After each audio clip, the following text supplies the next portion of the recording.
दया के सागर है प्रभु नंद लाल नटनागर है। श्री राम दया के सागर है प्रभु नंद लाल नटनागर है। तेरे हिया के प्रभु सागर है प्रभु नंद लाल नटनागर है। तेरे हिया के प्रभु सागर है प्रभु नंद लाल नटनागर है। मेरे हिया के प्रभु सागर है प्रभु नंद लाल नटनागर है।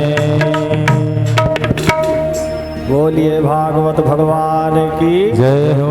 हरि ओम चंद्रमा मनसो जात चक्षुः सूर्यो अजायत श्रोत्रात् वायुश्च प्राणश्च मुखादग्निरजायत। आरती अति पावन पुराण की धर्म भक्ति विज्ञान खान की। ओ आरती अति पावन पुराण की धर्म भक्ति विज्ञान खान की। महापुराण भागवत निर्मल महामुरार भागवत निर्मल सुख मुख विगलित निगम कल्प फल सुख मुख विगलित निगम कल्प फल परमानंद सुधारस में फले लीला रति रस रसिन भान की। ओ आरती अति पावन पुरानी भक्ति विज्ञान गान की। हाँ कलिमल माथानी पिता पे निवारिणी कलिमल माथानी ताप निवारिणी जन्म मृत्यु में भव भय हारिणी जन्म मृत्यु में भय हारिणी सेवत सतत सकल सुख कारिणी समूह सधि हरि चरित गान की। ओ आरती अति पावन पुराण की धर्म भक्ति विज्ञान खान की। आरती अति पावन पुराण की धर्म भक्ति विज्ञान खान की। आरती अति पावन पुराण की धर्म भक्ति विज्ञान खान की। ओम हरि ओम यानिकानि च भवानि जन्मान्तर्गतानि च तानि सर्वाणि नश्यन्तु परिश्राम प्रदे शीतले तुम जगन्माता शीतलहि तुम जगन्पिता शीतलहि तुम जगद्धात्री शीतलाय नमो नमः। बोलिए प्रेम से भागवत भगवान की जय हो। बाके बिहारी लाल की जय हो। सभी भक्तगण अपने अपने उक्त स्थान पर बैठ जाएं और जो भक्त इनके इन प्रकार रहा अभी तक कहा कथा पंडाल में ना पहुंच पाए हों अगर वह हमारी बात सुन पा रहे हों तो वह श्रद्धालु शीघ्र कथा प्रांगण में पहुंचे। पूज्य गुरुदेव भगवान मंचस्थ हो गए हैं और जैसा कि जानते हैं कथा में सर्वप्रथम भागवत भगवान का पूजन आरती होता है। आरती और पूजन का कार्यक्रम संपन्न हो गया है। अब हमारे पूज्य गुरुदेव के मुखार बिंदु से चल रहे संगीतमय व अमृतमय श्रीमद् भागवत कथा का रसादुपान कर अपने जीवन को कीर्तार्थ करें, जय श्री राम। धन्य करें। जय श्री राधे, जय श्री श्याम। जय श्री राम। हरिओम। बेटा बढ़ा दो थोड़ा सा। हरि ओम।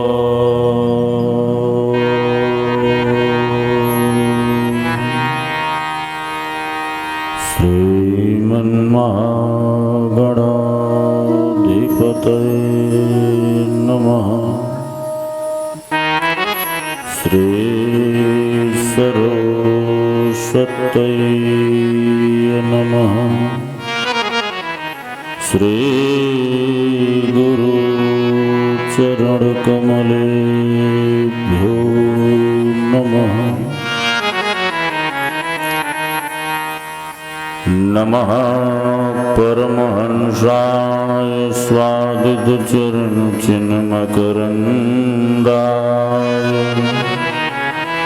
भक्त जनमानस निवासाय श्री रामचंद्राय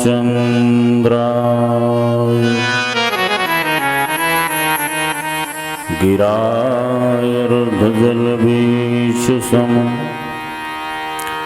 कहियत भिन्न भिन्न बंदो सीताराम पद जिन्हि पर पद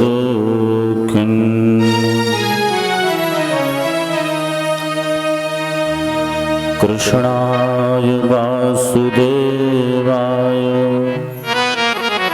हरे परमात्मने प्रणतक्लेशनाशाय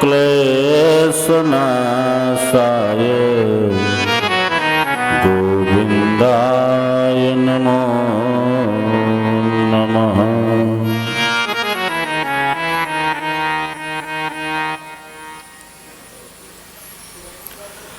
अपने अपने घरन की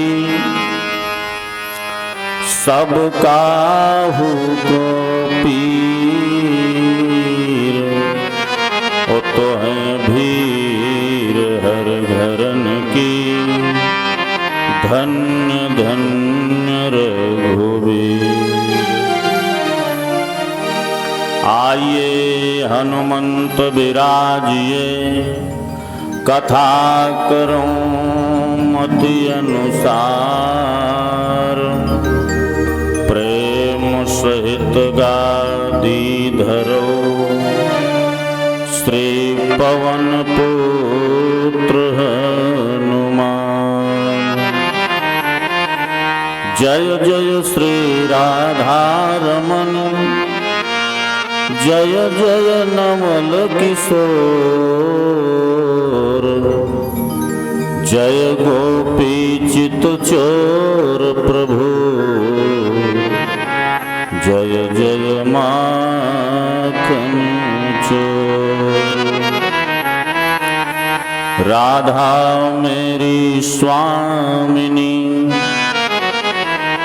मैं राधा तेरो दास, जन्म जन्म मोह दीजियो श्री चरणन को बास। बोल भक्त वत्सल भगवान की जय हो। आइए दो बार भगवान का नाम पश्चात भगवान की हम लोग कथा श्रवण करेंगे। देखिए परंपरा के अनुसार जो ऋषि महात्माओं की परंपरा रही है, मन और वाणी को अंतःकरण को शुद्ध बिना किए ये कथा गंगा हृदयस्थ नहीं हो पाती। इसलिए आइए दो बार भगवान का नाम लिया जाए, पश्चात भगवान की कथा में हम लोग चलेंगे। बोल राधा कृष्ण भगवान की जय हो। सीताराम सीताराम सीताराम सीताराम सीताराम सीताराम सीताराम सीताराम राधे श्याम राधे श्याम राधे श्याम राधे श्याम राधे श्याम राधे श्याम राधे श्याम राधे श्याम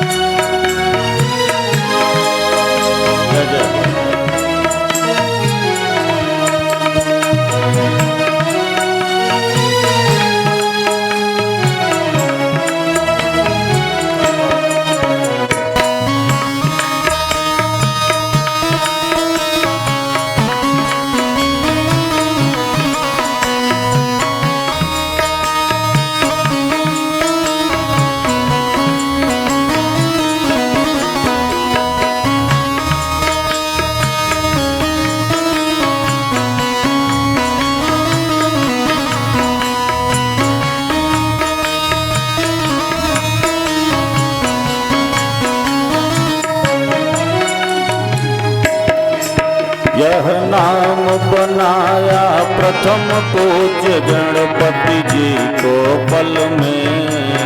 यह नाम बनाया प्रथम पूज्य गणपति जी को पल में। मिल गया यही अवलंब नाम सबरी को जंगल में। मिल गया यही अवलंब नाम सबरी को जंगल में।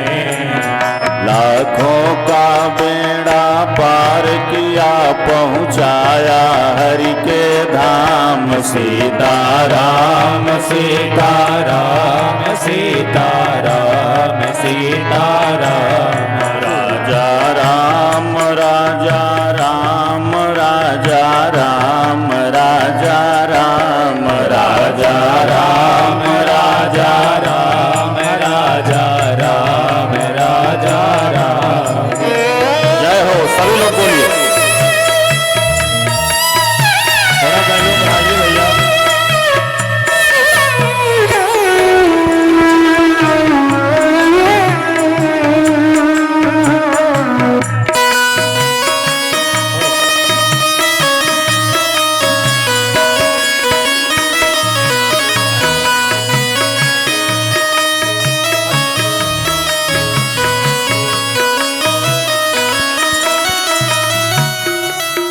ब्रह्मा के चारों वेदों से यह नाम निकलता है। ब्रह्मा के चारों वेदों से यह नाम निकलता है। शिव जी के मानस मंदिर में दीपक सा जलता है। शिव जी के मानस मंदिर में दीपक सा जलता है। नारद की बीड़ा पर बजता है कितना सुंदर नाम। सीताराम सीताराम सीताराम सीताराम राजा राम राजा राम राजा राम राजा राम राजा राम राजा राम राजा राम राजा राम। जय जय। भाव से बोलिए सभी लोग। श्री राधे।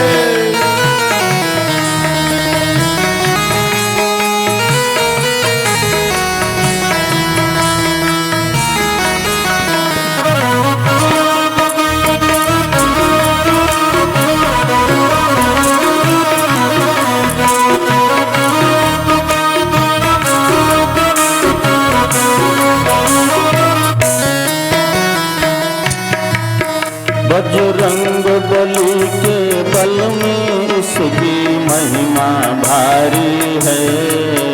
बजरंग बली के बल में इसकी महिमा भारी है। ध्रुव और विभीषण जी को यह बूटी अति प्यारी है। ध्रुव और विभीषण जी को यह बूटी अति प्यारी है। प्रहलाद इसी को जपते थे निशि बासर आठो याम। सीताराम सीताराम सीताराम सीताराम सीताराम सीताराम सीताराम सीताराम मेरे प्रभु राम राजा राम राजा राम राजा राम मेरे प्रभु राम राजा राम राजा राम राजा राम। सीताराम सीताराम सीताराम सीताराम हे प्रभु राम राजा राम राजा राम राजा राम। बोलो भक्त वत्सल भगवान की जय हो। समस्त क्षेत्रवासी, बाजार के जितने भी दुकानदार और हमारे जो कि हमसे परमानेंट मिलने वाले हैं और यहाँ पर जो कथा श्रवण करने के लिए आए हैं, देखिए ये सत्संग रूपी गंगा है। इस गंगा में जब भगवान की बड़ी कृपा होती है तब इस गंगा में स्नान करने का और पूर्व जन्म का जब पूर्ण उदय होता है तो गायन का भी और श्रवण लाभ दोनों प्राप्त होते हैं। हम आप लोग तो हमको जानते ही हैं, बहुत बताने की आवश्यकता नहीं है। यद्यपि हम लोगों ने बड़ा सुंदर और सुगम व्यवहार के साथ इस यज्ञ में जो भी व्यवस्था इत्यादि हो पाई वो हो गई, और जो होनी होगी वो होगी ठाकुर जी की कृपा से। हमारे इस समाज के यद्यपि हमारी ये कर्म भूमि है और मैं यहीं पर कर्म इत्यादि जो भी हमको कर्मकांड इत्यादि करवाना होता है मैं यहीं पर करता हूँ, कटका क्षेत्र में ही। तो हमारे कहने का सीधा सा मतलब ये है कि आप लोग को खूब साधुवाद आशीर्वाद।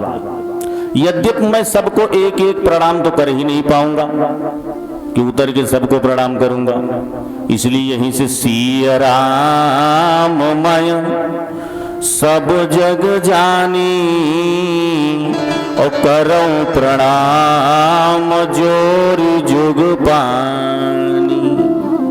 सभी को हृदय से प्रणाम है। आप लोग बहुत अच्छा समय निकाल करके इस कथा गंगा में आए। भगवान की जो स्वरूप आपके सामने है यही स्वरूप भगवान श्रीमद् भागवत महापुराण के एक एक अक्षर में है। यद्यपि समय जो हम लोगों ने लिखा है या समय जो भाव से हम लोगों को समर्पित है उस समय से हम लोग थोड़ा सा आज विलंब हो गए, इसलिए कि आज प्रथम दिवस था तो कलश इत्यादि और वेदी पूजन इत्यादि की जो व्यवस्था हुई उसके लिए हम लोग समय से नहीं बैठ पाए, सत्संग में नहीं इकट्ठा हो पाए। यद्यपि जो लोग यहाँ पर अभी नहीं आए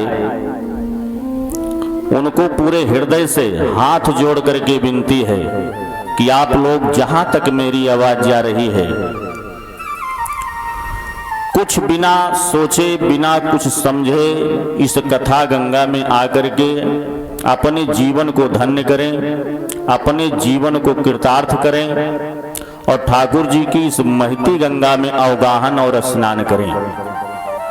बोल भक्त वत्सल भगवान की जय हो। आज की कथा में महात्म की कथा है। भागवत जी के महात्म की कथा है। अच्छा, इस कथा को सुनने का महत्व क्या है, इसीलिए महात्म की कथा हम लोग श्रवण करेंगे। देखो, भागवत जब आप कहेंगे तो इनमें 4 अक्षर आपको मिलेंगे। तो भा माने भक्ति, और ज्ञा माने ज्ञान, वा माने वैराग्य, और ता माने ये तीनों पा करके आप तर जाओ, इसी को भागवत कहते हैं। बोल भागवत भगवान की जय हो। ये छोटा मोटा कार्य नहीं है। इस कथा को एक घड़ी आधी घड़ी, आधी में पुण्यात जो मिल सके वही अपने जीवन को इस कथा में और इस कथा गंगा में लगाएं। तो भगवान व्यास जी ने 18 पुराण की रचना करी। 17 पुराण उन्होंने लिख डाला, लेकिन चैन प्राप्त नहीं हुआ, इसलिए उन्होंने श्रीमद् भागवत महापुराण की रचना करी और खूब चैन मिला और लोगों को भी चैन मिला और कितने भक्तों का कल्याण हो गया। और उसी भागवत जी की चर्चा हम लोग करने के लिए यहाँ पर विराजमान हैं। आप सबको बहुत बहुत धन्यवाद है। बिना कुछ कहे हम लोग कथा में चलते हैं। सच्चिदानंद रूपाय विश्वोत्पत्त्यादि हेतवे तापत्रय विनाशाय श्रीकृष्णाय वयं नमः। भगवान का स्वरूप कैसा है? तो भगवान का स्वरूप सत्य, चित और आनंद। भैया, सच्चिदानंद, कितना सुंदर भगवान का रूप है, कितना सुंदर भगवान का नाम है। सत्य, जो इस कलिकाल में, देखो श्रीमान जी मीठी सी बात आपको बता दें, जप तप नियम व्रत ध्यान धारणा साधना कितना भी कर डालो, भाव तो बनेगा, लेकिन मन चित्त बिछड़ता रहता है। कलिकाल को 4 जगह पर स्थान मिला, लेकिन मीठी सी बात यह है कि कलिकाल में एक बहुत अच्छी बात है। इस कलयुग में, जिस युग में हम लोग जी रहे हैं, ये बड़ी अच्छी बात इसमें यह है कि महाराज त्रेता में, द्वापर में बहुत तप करना पड़ता था, बड़ा जप करना पड़ता था, तब ठाकुर जी का दर्शन होता था। लेकिन कलिकाल में क्या है? कलिकाल में ये है कि बाबा कहते हैं, अरे कल योग केवल नाम धारा, कल योग केवल नाम धारा, सुमेरे सुमेरे नर उतर पारा, सुमेरे सुमेरे नर उतर पारा, सुमेरे सुमेरे नर उतर पारा, सुमेरे सुमेरे नर उतर पारा। इसमें केवल सुमिरन मात्र कर लीजिए। अच्छा, सुमिरन कैसे करना है? काम करते रहो, नाम जपते रहो, वक्त जीवन का यूं ही कट जाएगा। प्रपंच में न फंसो। दुनिया के प्रपंच में, दुनिया के राग में फंसने से क्या मतलब है? अरे जितना समय मिल सके उतनी समय ठाकुर जी का ध्यान करो, और नहीं तो काम भी करते रहो। भाव कुभाव ख्याल सहु, और नाम जपत मंगल दिशि दसहु। भाव से कुभाव से, आलस्य से जैसे भी बने, भगवान का नाम अगर इस कलिकाल में जपा जा रहा है, उनका भजन किया जा रहा है, तो निश्चित तौर पर आपका कल्याण होगा। भगवान का स्वरूप सत्य स्वरूप, सत्य स्वरूप जो इस ब्रह्मांड में आपको सत्य दिख रहा है, ये सूर्य, चंद्रमा, ये धरा, ये सब भगवान का स्वरूप है, सत्य स्वरूप। चित स्वरूप मतलब प्रकाश स्वरूप। भगवान का एक रूप है प्रकाश स्वरूप। इस शरीर में जो चैतन्यता है,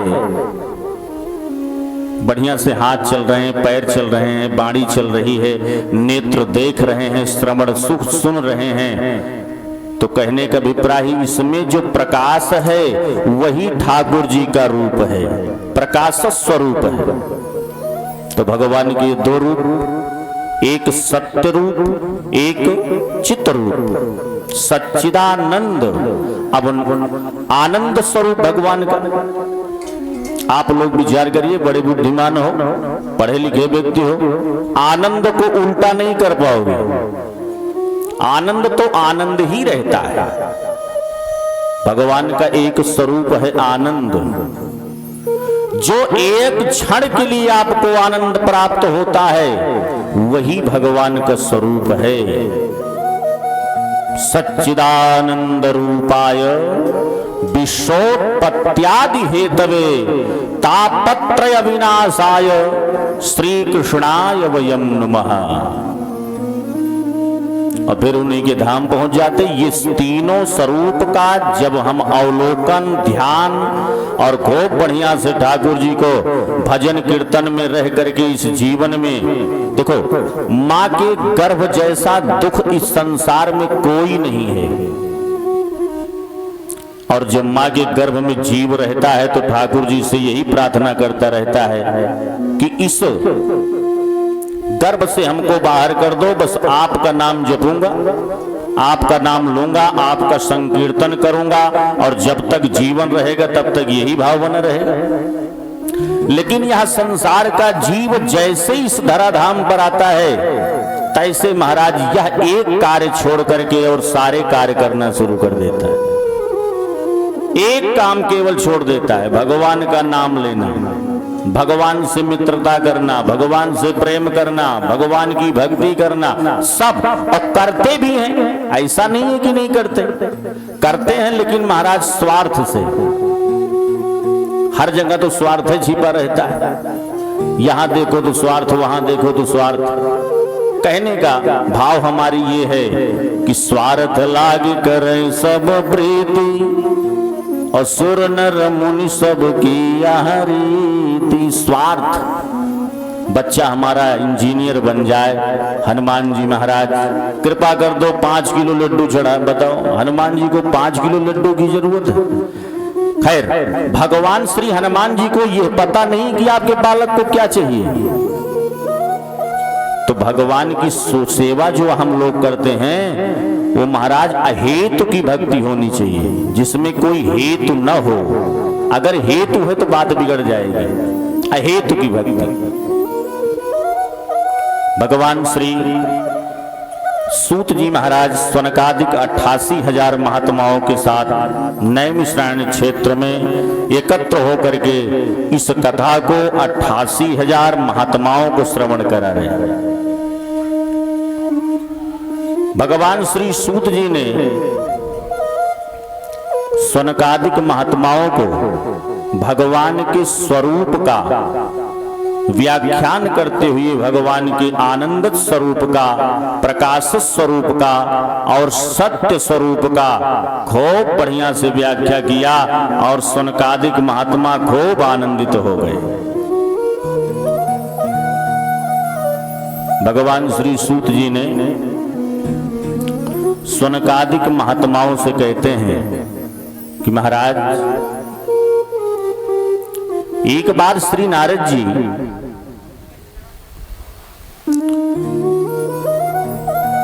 संसार में भटक रहे थे, घूम रहे थे,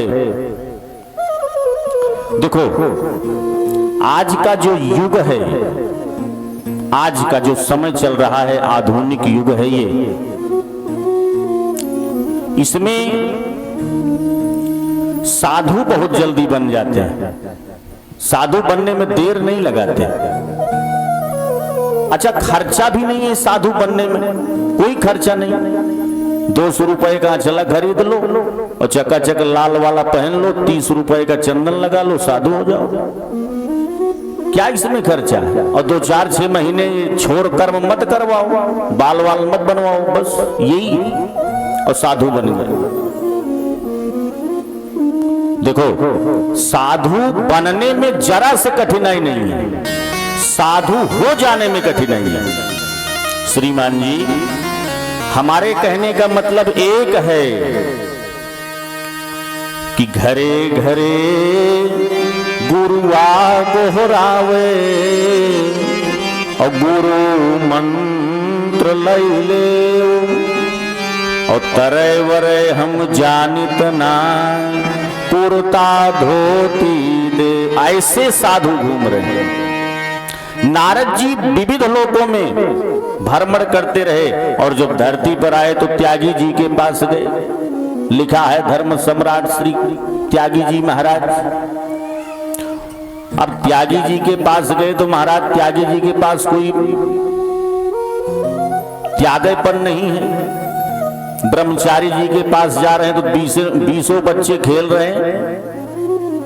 ऐसे महादशा को देख करके नारद जी को बड़ी पीड़ा हुई। अब विचार करिए आप, ये साधुओं की विशेषता है। धोती पहन लेने से और टीका लगा लेने से, चकाचक गमछा रख लेने से कोई पंडित नहीं हो जाता। यद्यपि आप जब तक स्वाध्याय और अध्ययन के बीच में नहीं रहेंगे तब तक बात बनने वाली नहीं है। अरे साधु तो नकली तमाम बने। मानस में आप देखिए, हो तो महारन रावण राम।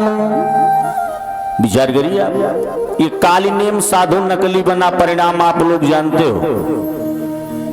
रावण साधु नकली बना, परिणाम आप लोग जानते हो। हमारे इस देश में भी तमाम साधु नकली बने, सब जेल में पड़े हैं। उन कथाओं में नहीं जाना है, हमको विषय पर चलना है।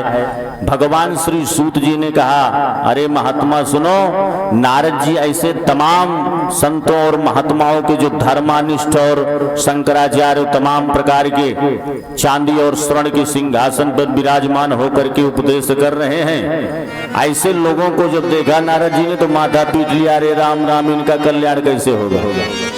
परमानेंट छल चल रहा है। ऐसी विकृतियों को देख करके नारद जी को लगा कि अब ठीक नहीं है, तो ऐसे चले जा रहे थे। और धीरे धीरे महाराज उस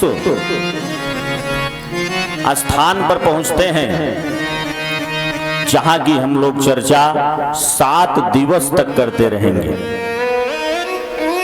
वृंदावन।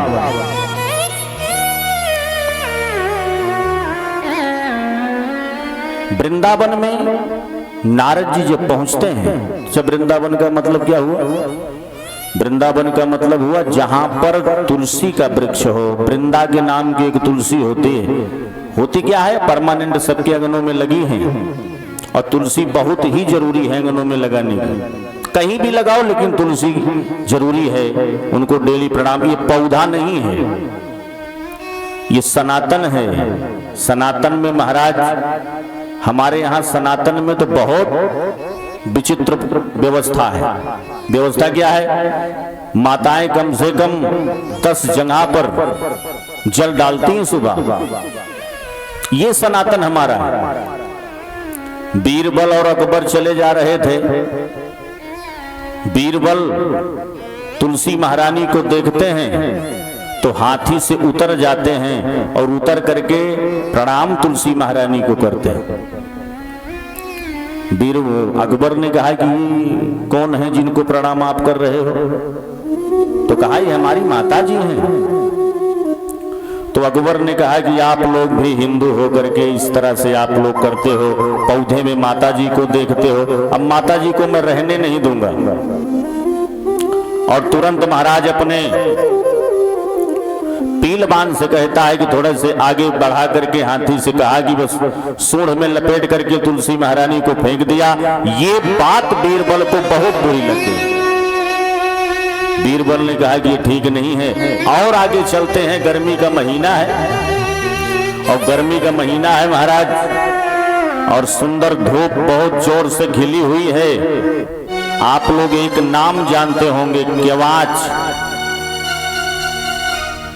और जब क्यवाच के फलों को बीरबल ने देखा तो हाथी से उतर करके तुलसी महारानी को तो झुक कर प्रणाम किया था, और क्यवाच के वृक्ष को लेट करके प्रणाम किया। और तैसे अकबर ने कह दिया कि ये कौन है?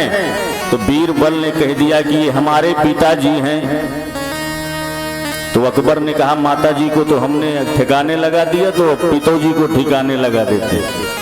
और आगे बढ़ा करके सूंड में लपेटवा करके जैसे ऊपर फेंक दिया, तो जो क्यमाच में तमाम रोए होते हैं उससे खजुली बहुत हो जाती है, वो सारे रोए अकबर के ऊपर गिर गए। और महाराज अकबर नीचे आए और लौटने लगे। तो बीरबल ने कहा ये सनातन है महाराज, यहाँ हम लोग हर कंकड़ में भगवान शिव को देखते हैं। बोल शंकर भगवान की जय हो। ये है तो तुलसी का वन है वृंदावन। देखो इसी कथा को, जिस कथा को हम लोग श्रवण करने के लिए यहां पर बैठे हैं, इसी कथा को सुखदेव महाराज राजा परीक्षित को सुना रहे हैं। राजा परीक्षित के पास जब सुखदेव भगवान पहुंचे और सुंदर गद्दी लग गई, तो राजा परीक्षित ने एक प्रश्न किया, महाराज एक मरने वाले प्राणी को क्या करना चाहिए? जैसे हम लोग देखो, ये जो परीक्षित की कथा आप श्रवण कर रहे हो, ये परीक्षित की कथा नहीं, हम लोग भी परीक्षित हैं। क्योंकि एक सप्ताह में ही परीक्षित को मर जाना है, क्योंकि उनको श्राप लगा है कि उनको तक्षक नाग काटेगा और मर जाएंगे। तो कहा कि अब एक सप्ताह में गुरुदेव में मैं यहां से चला जाऊंगा, आप ऐसा कुछ कर दो कि जिससे हमारा कल्याण हो जाए। अच्छा, एक मरने वाले प्राणी को क्या करना चाहिए? अब विचार करिए आप। तो गुरुदेव भगवान कहते हैं, सुखदेव भगवान कहते हैं कि घर छोड़ देना चाहिए। देखो, घर छोड़ने का विषय ये है कि तन से घर मत छोड़ो, मन से घर छोड़ दो। ये विषय है सुखदेव भगवान का। विषय ये है कि आप तन से न छोड़ो, मन से छोड़ दो। तो राजा परीक्षित ने कहा कि मैं पहले से ही जन्मेजय को राज सिंहासन देकर के आया हूं। खैर, जब उन्होंने कहा कि एक सप्ताह में हमारी मृत्यु हो जाएगी, तो कहा चिंता न करो, घटवान को तो एक पहाड़ में ही निश्चित तौर पर उनका उद्धार हो गया था, तुम्हारे पास तो एक सप्ताह का समय है। ठीक है महाराज। जब उन्होंने कथा प्रारंभ किया, जैसे भागवत जी के महात्मों को सुनाना शुरू किया, तैसे महाराज देवता एक सुंदर घड़ा लेकर आ गए और आकर के उसमें बढ़िया सुंदर अमृत भरा हुआ है और खड़े हो गए। और सुखदेव भगवान से प्रार्थना करी, महाराज एक कृपा कर दो, क्या जो ये कथा अमृत परीक्षित को पिला रहे हो, यद्यपि इनको पिला देने से इनका कल्याण हो जाएगा, ये मृत्यु के भय से मुक्त हो जाएंगे, तो मैं गुरुदेव ये अमृत का कलश लेकर आया हूं, इनको अमृत पिला दो, निश्चित तौर पर ये मृत्यु के जो भय हैं इनके समाप्त हो जाएंगे। तो सुखदेव भगवान सोचने लगे कि अरे राम राम, हमने देवताओं को बुलाया भी नहीं और इतने काबिल हो गई कि बिना बुलाए ही चले आए। अब विचार करिए, जैसे एक शीशा है, दर्पण, और वो किसी फर्श पर गिर जाए और महाराज वो टूट जाए। अब टूट जाए तो कई उसके खंड हो जाते हैं, वो मड़ियों की तरह दिखाई पड़ने लगता है। वही शीशा है लेकिन मड़ी की तरह दिखाई पड़ेगा। तो सुखदेव भगवान ने बड़ी जोर से फटकार लगा दिया, अरे देवता, इतने आप लोग काबिल हो गए कि बिना कुछ बुलाए, बिना कुछ कहे आप लोग अमृत का कलश लेकर आए हो। जिस कथा को मैं सुनाने जा रहा हूं सुखदेव राजा परीक्षित को, उस कथा के बदले मैं अमृत देना चाहता हूं गुरुदेव, हम लोगों को सुना दो। लेकिन उन्होंने, सुखदेव भगवान ने कह दिया कि अरे देवता, आपका यह अमृत उसी शीशे के प्रकार, उसी शीशे के समान है। जब शीशा टूट जाता है तो वो महाराज मड़ियों की तरह दिखता है, लेकिन उसका कोई मोल नहीं होता है। उसी प्रकार से तुम्हारा यह अमृत है जो आप लेकर आए हो और कह रहे हो कि पिला दो, ये मृत्यु के भय से मुक्त हो जाएंगे। तो कहने का अभिप्राय ये है कि जिस कथा में हम लोग बैठे, अमृत से भी ज्यादा मूल्यवान है। अमृत तो शीशे का मणि है महाराज। डांट करके, फटकार करके देवताओं को भगा दिया सुखदेव भगवान ने इस कथा के लिए। और इस कथा को सुनने के लिए हमको हाथ जोड़ना पड़ता है कि गांव से चले आओ भैया, कथा सुन लो, यज्ञ में शामिल हो जाओ, यज्ञ कर लो, जीवन को धन्य कर लो। खैर, अपने अपना विचार और अपनी अपनी मानसिकता है। कहने का अभिप्राय यह है कि नारद जी वृंदावन में जब पहुंचे तो नारद जी को तो चिंता लगी ही है, क्योंकि तमाम ऐसे महात्माओं को देख करके बड़े आश्चर्यचकित रहे। और जब वृंदावन में पहुंचे तो एक और आश्चर्य देखने को मिला। क्या? कि एक महिलाओं का समूह इकट्ठा हुआ है और महाराज उसमें एक तरुणी महिला है, युवक महिला है, और उसके सामने दो पुरुष लेटे हुए हैं जो कि जर्जर अवस्था में हैं। तो नारद जी ने सोचा कि अब ये जर्जर अवस्था में हैं और ठीक नहीं है कि मैं इनके पास जाऊं, क्योंकि देखो पुरुषों को पुरुषों की ही व्यवस्था में बैठना चाहिए जैसे आप लोग बैठे हो, और महिला को महिला की व्यवस्था में बैठना चाहिए। तो नारद जी ने सोचा कि ठीक नहीं है जाना। चले जा रहे थे, तैसे महाराज भक्ति महारानी ने बड़े जोर से बुलाया, अरे महात्मा सुनो। और भक्ति महारानी की आवाज सुन करके नारद जी लौट आए और उस समूह में पहुंच गए और जा करके पूछा कि क्या बात है भाई, हमको क्यों बुलाया? तो कहा देखो ऐसा है महाराज, आप यहाँ पर आए और ऐसे आकर के देख करके चले जा रहे हो, ये दोनों हमारे बालक हैं। तो नारद जी ने सोचा कि ये इनके बालक हैं, माता जी एकदम युवक हैं और बालक एकदम जर्जर अवस्था में, वृद्धावस्था में पड़े हैं, ये कहां से हो गया, कैसे हो गया? तो कहा कि आप कौन हो? तो कहा मैं भक्ति हूं। तो कहा ये हमारे पुत्र हैं जिनका नाम ज्ञान और वैराग्य है। भक्ति और ज्ञान और वैराग्य जो कि जर्जर अवस्था में हो चुके हैं। ऐसे भावों को देख करके नारद जी ने कहा कि इनको ऐसे क्या हो गया भाई? देखो, भक्ति करने वाले व्यक्ति के पास, साधक के पास ज्ञान और वैराग्य स्वतः प्राप्त हो जाता है, उसको प्राप्त नहीं करवाना पड़ता। अगर आप भक्ति कर रहे हो, ये भक्ति नहीं है कि आप सुबह उठ जाओ और जलवल 2-4 जगह पर डाल दो, ये भक्ति है। ये तो एक कर्मकांड का विषय है जो कि नित्य क्रिया में आता है।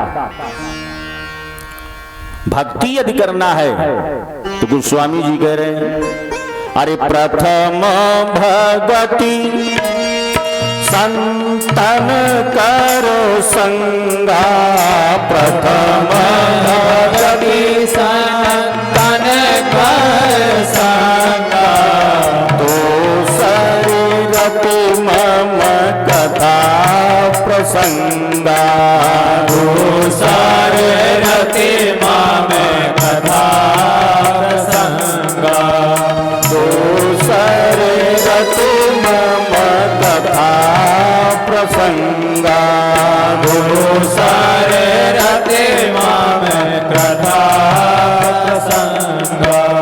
ये है भक्ति। प्रथम भगति संतन कर संगा और दूसरी रति मम कथा प्रसंगा। आहा महाराज, प्रथम भगति संतन कर संगा, लेकिन अभी हमने थोड़ी देर पहले बताया कि अब बात कुछ गड़बड़ चल रही है संत महात्माओं में। खैर, जब आपको सही में ही संत प्राप्त होंगे तो चित्त रोमांचित हो जाएगा, मन गदगद हो जाएगा और बिना महाराज अश्रुपात के तो नेत्र रुक ही नहीं पाएंगे। मन प्रफुल्लित हो जाता है जब संत से भेंट होती है। इसलिए साधक कहता है, अरे संतन के संग लाग रे तोरी बढ़िया बनेगी। संतन के संग लाग रे तोरी बढ़िया बनेगी। संतन के संग लाग रे तेरी अच्छी बनेगी। संतन के संग लाग रे तेरी अच्छी बनेगी। अच्छी बनेगी तेरी बढ़िया बनेगी। अच्छी बनेगी तेरी बढ़िया बनेगी। अच्छी बनेगी तेरी बिगड़ी बनेगी। अच्छी बनेगी तेरी बिगड़ी बनेगी। संतन के संग लाग रे तोरी अच्छी बनेगी। संतन के संग लाग रे तेरी अच्छी बनेगी। श्री राधे।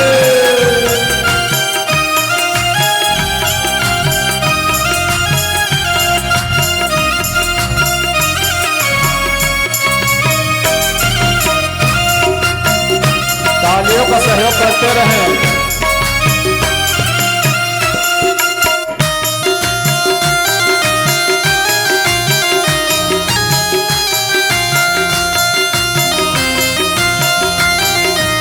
जय जय।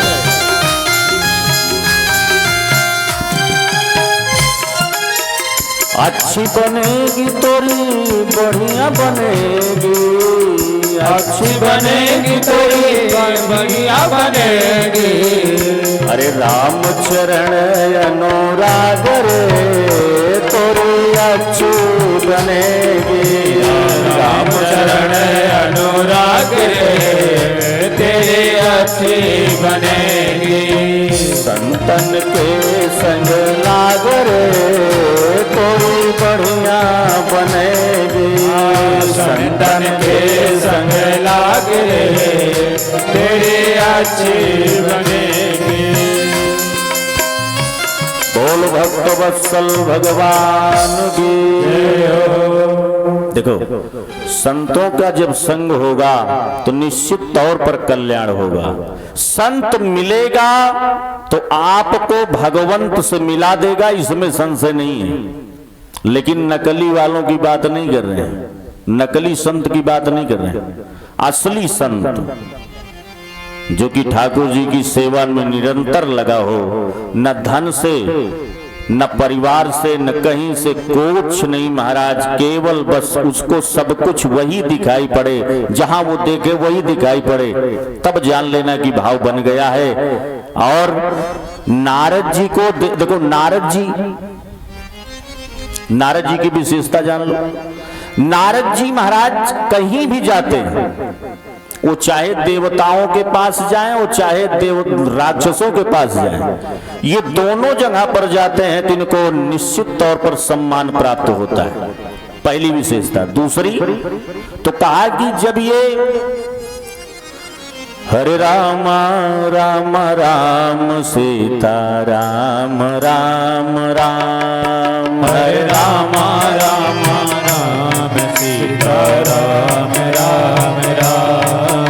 हरे राम राम राम सीता राम राम राम। हरे राम राम राम सीता राम राम राम।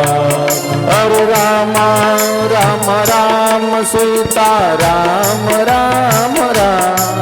हरे राम राम राम सीता राम राम राम। हरे राम राम राम सीता राम राम राम। हरे राम राम राम सीता राम राम राम। सीता राम राम राम सीता राम राम राम। सीता राम। बोल श्री सीताराम जी महाराज की जय हो। महाराज नारद जी देवताओं के यहाँ जाते हैं तब भी उनको खूब आदर सम्मान मिलता है, और जब वो राक्षसों के यहाँ जाते हैं तब भी वो राक्षस भी इनका सम्मान करते हैं। और एक बात, गांव में आप लोगों ने भावों को देखा होगा कि अगर आप कहीं बैठ करके कुछ बढ़िया बात कर रहे हो और महाराज धीरे धीरे बात कर रहे हो, इतने में कोई आ जाता है तो वो जो बात करते रहते हैं वो कहते हैं कि महाराज बंद कर दो। क्यों? तो उनको और कुछ नहीं कहते, कहते कि नारद जी आ रहे हैं।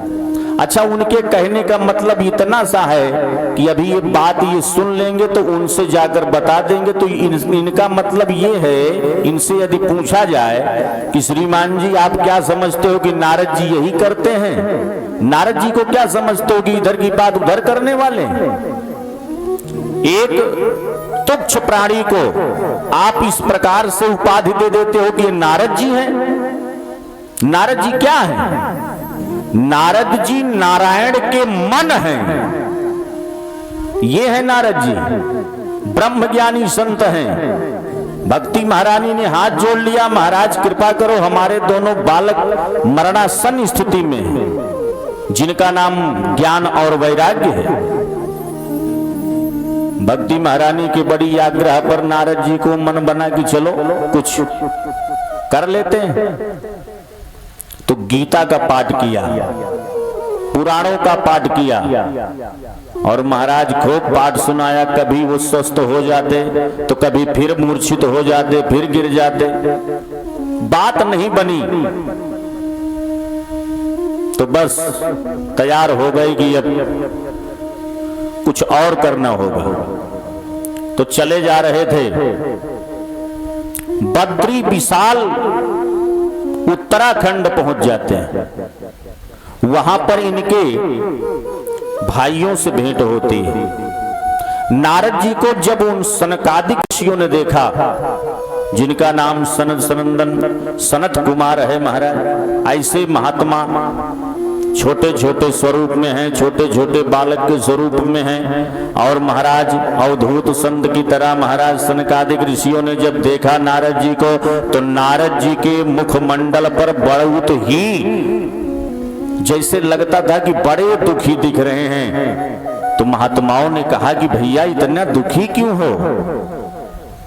तो कहा दुखी इसलिए हूं कि हमारी एक बात बनी नहीं। कहा क्या हो गया? तो कहा वृंदावन में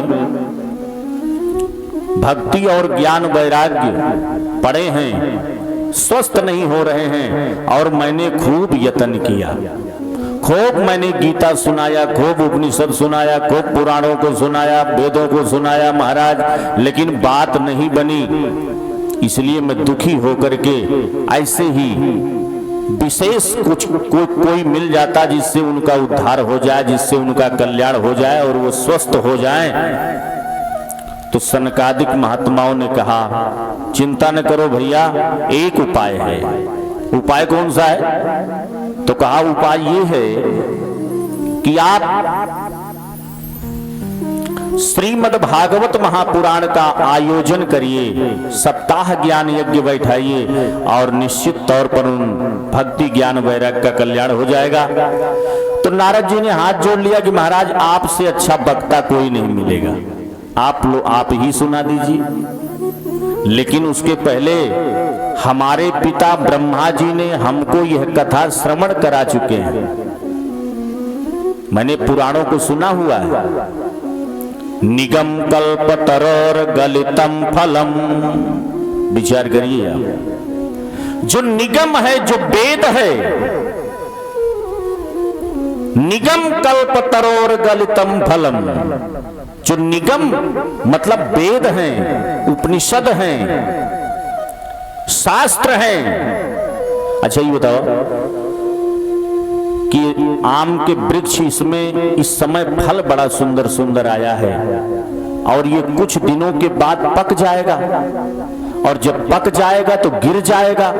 यदि नहीं गिरा तो आप लोग तोड़ लोगे और तोड़ करके खा लोगे, तो जो खाने में स्वाद आपको मिलेगा, मिठास मिलेगा, तो क्या उस जिस फल को आपने खाया और उसमें सुंदर स्वाद आपको मिल गया और आपका मन चित्त आनंदित हो गया, क्या वही स्वाद वही मिठास इस वृक्ष में भी होगा? आप लोग विचार करिए मिश्रा जी, क्योंकि आप लोग तो पढ़े लिखे व्यक्ति हो, आप लोग विचार करिए, क्या दशहरी वाले पेड़ में ही दशहरी का स्वाद आएगा? नहीं आएगा। ये सीधी सी बात है, नहीं आएगा। तो निगम कल्पतरोर गलितम फलम, भगवान श्री सूत जी ने कहा, सनकादिक महात्माओं बहुत बढ़िया से उपदेश किया। जो ये भागवत रूपी फल है, ये सारे पुराण के, सारे वेदों के महाराज ये सब वृक्ष हैं, और उस वृक्ष में फला जो फल लगा है वही फल है ये श्रीमद् भागवत महापुराण। बोल भागवत भगवान की। निगम कल्पतरोर गलितम फलम, विचार करिए आप, इतना गला हुआ है, इतना गला हुआ है। हमारे यहाँ जो आम लगा है इसमें तो वो बीच में कुछ निकलता है जिसको लोग खाते नहीं और बस फेंक देते हैं, लेकिन इस भागवत रूपी फल में कोई गुठली नहीं है। निगम कल्पतरोर गलितम, इतना गला हुआ है, इतना रसीला है कि महाराज पूछो मत। अच्छा ये बताओ, हम लोग जब छोटे छोटे से थे, आज भी छोटे हैं, बहुत ज्यादा उम्र नहीं हो गई है, तो हमारे यहाँ बहुत बड़े बड़े वृक्ष हुआ करते थे जो हमारे पूर्वज लगाए थे। आप लोगों के भी यहाँ होंगे। तो उसमें एक कोई न कोई वृक्ष का फल बड़ा खट्टा होता था, बहुत खट्टा। तो उसको लोग कहते थे कि ये खट्टा वाला वृक्ष है, इसका आम अच्छा नहीं होता। लेकिन अगर उसमें आकर के कोई तोता चोंच मार दे और थोड़ा सा काट दे और वो महाराज गिर जाए, वो खट्टे वाले वृक्ष के नीचे खट्टा वाला आम गिरा है, लेकिन जब आप उसे खाओगे, क्योंकि उसमें सुक का मुख लग गया है, टोंट लग गया है, वो बहुत ही मीठा हो जाता है। तो इस भागवत रूपी जो फल है, इसमें सुख मुखार महाराज सुखदेव भगवान का मुख लग गया है, इसलिए इतना मीठा है, इतना रसीला है, इसमें छिलका उलका नहीं। पीवत भागवतम रसमालयम, महाराज चकाचक इसको पी सकते हो। बोल भक्तवत्सल भगवान की। हम राम जी के राम जी हमारे हैं, हम राम जी के राम जी हमारे हैं, हम राम जी के राम जी हमारे हैं, हम राम जी के राम जी हमारे हैं, हम उनके शरण पधारे हैं, हम उनके शरण पधारे हैं, हम राम जी के राम जी हमारे हैं, हम राम जी के राम जी हमारे हैं। बोल राजा रामचंद्र भगवान की जय हो। देखिए, जिनकी लाइट है उनकी माता जी का स्वास्थ्य भी अच्छा नहीं है। यद्यपि यहाँ पर जो लाइट के ऑपरेटर हैं उन भैया से हमारा बहुत ही निवेदन है कि लाइट जो बीच में चली जाती है इससे थोड़ा सा डिस्टर्बिंग होती है, तो इसको भैया अच्छे ढंग से जोड़ दो और जो भी करना हो एक बार में ही कर लो, है कि नहीं। बोल भक्त वत्सल भगवान की,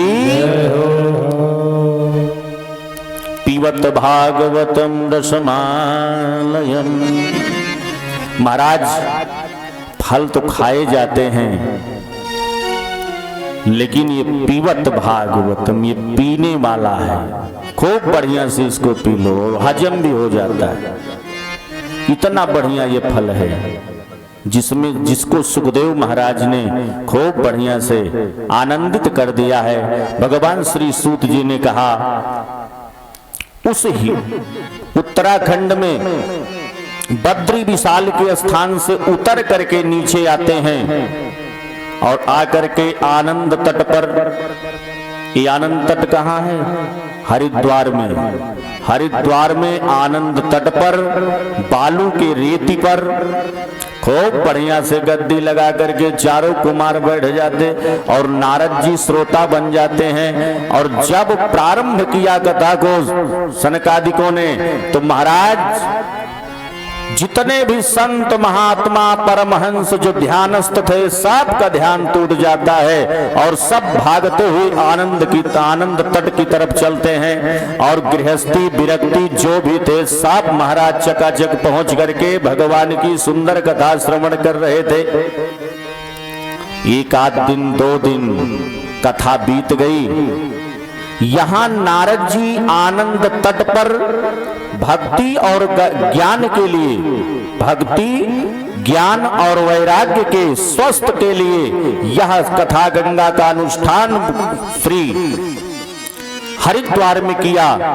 और महाराज खूब बढ़िया से सनकादिकों ने जब कथा प्रारंभ करी, 2 दिन बीत गया और इधर ज्ञान और वैराग्य के महाराज शरीर में पुष्टता आने लगी, खूब पुष्ट हो गए।